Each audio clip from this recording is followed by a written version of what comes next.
بسم اللہ الرحمن الرحیم نحمدہ ونصلی علی رسولہ الکریم اما بعد۔ ایک مرتبہ حجاج نے سفر کے دوران کسی دیہاتی سے امتحان کے لیے پوچھا کہ تمہارا بادشاہ حجاج کیسا ہے؟ وہ کہنے لگا بڑا ظالم ہے، اللہ تعالیٰ اس سے بچائے، اور بھی کچھ برا بھلا کہا۔ حجاج نے کہا تم جانتے ہو میں کون ہوں؟ اس نے کہا مجھے کیا معلوم۔ حجاج نے کہا میں ہی ہوں وہ بادشاہ۔ تو اس دیہاتی نے کہا آپ جانتے میں کون ہوں؟ اس نے کہا میں نہیں جانتا تم کون ہوں۔ اس نے کہا فلاں کا غلام ہوں اور ہر مہینے میں 3 دن پاگل ہو جاتا ہوں، اور آج میرا پہلا دن ہے، اس لیے آپ معاف کرنا۔ حجاج ابن یوسف سن کر ہنسا اور اس کو چھوڑ دیا۔ اندازہ لگائیں کہ یہ جملہ معاف کر دیں کتنا اہم ہے۔ کبھی خدا نخواستہ والدین سے کسی بات پر انبن ہو جائے تو اب اللہ کو خوش کرنے والی، گھروں میں جھگڑے کی آگ بجھا دینے والی ایک سیدھی سادی بات ہے، معاف کر دیجیے، غلطی ہو گئی، آئندہ ایسا نہیں کروں گا۔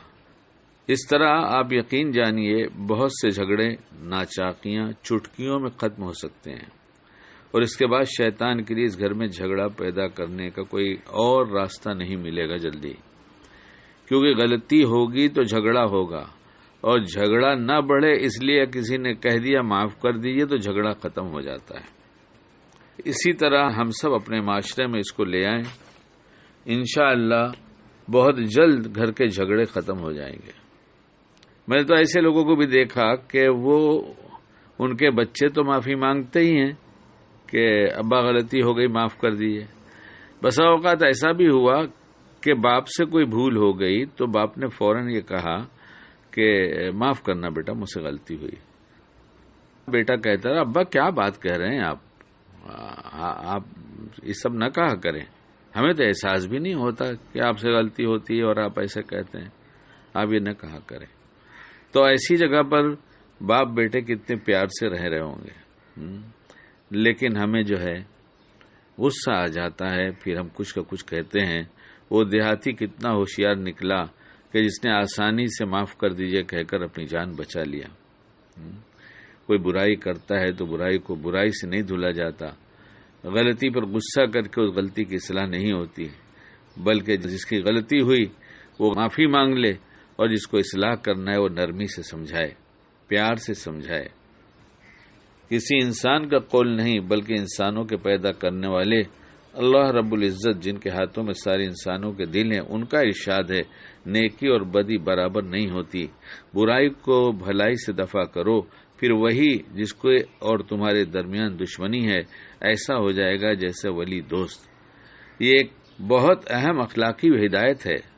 برائی کو اچھائی کے ساتھ ٹالو، یعنی برائی کا بدلہ احسان کے ساتھ، زیادتی کا بدلہ عفو کے ساتھ، غضب کا صبر کے ساتھ، بےہودیوں کا جواب چشم پوشی کے ساتھ، اور مکروہات ناپسندہ باتوں کا جواب برداشت اور حلم کے ساتھ دیا جائے۔ اس کا نتیجہ یہ ہوگا کہ وہ دشمن ہمارا دوست بن جائے گا اور دور دور رہنے والا قریب بن جائے گا۔ معافی مانگنے والے جب معافی مانگتے ہیں تو اس کا مطلب کہ ہم نے غلطی کیا ہے معاف کر دیجیے، اور یہی ہم کو پسند نہیں کہ ہم نے غلطی کیا ہے۔ اسی کی وجہ سے معاشرے میں توڑ ہے، اس نے غلطی کیا ہے، ہم نے غلطی کیا کبھی اعتراف جلدی نہیں ہوتا، جہاں ہوتا ہے وہاں پیار ہے۔ اس لیے یہ عادت بنا لی جائے، ورنہ اور عادت بدلی جا سکتی ہے کہ غلطی ہو گئی معاف کر دیجیے، بس جھگڑا آگے نہیں بڑھے گا۔ آدم علیہ السلام نے کہا تھا غلطی ہو گئی ہماری زبان میں، اور شیطان نے تعویلیں کیا تھا، اس لیے جھک جانے میں معافی مانگنے میں عزت ہے، اور تعویلیں اور حکمت بیان کرنے میں عزت نہیں ہے۔ اللہ ہمیں باعمل بنائے۔